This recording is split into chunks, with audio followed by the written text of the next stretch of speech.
Almost in the cradle are we apportioned with heavy words and worths. Good and evil, so calls itself this dowry. For the sake of it, we are forgiven for living. In Christianity, human nature is understood to be inherently sinful.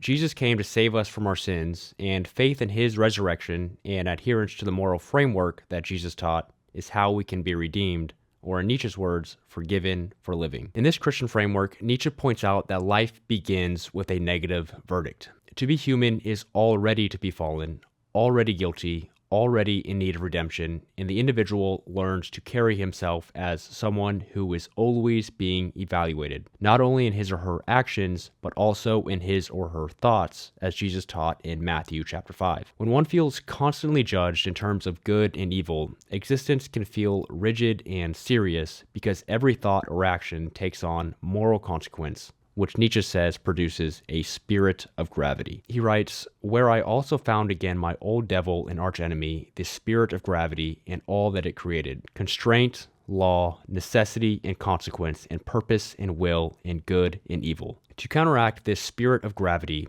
Nietzsche's message, and the one that I want to share in this episode, is to not forget to laugh.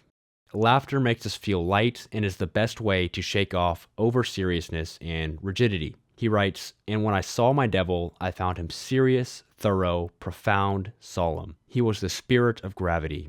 Through him all things fall.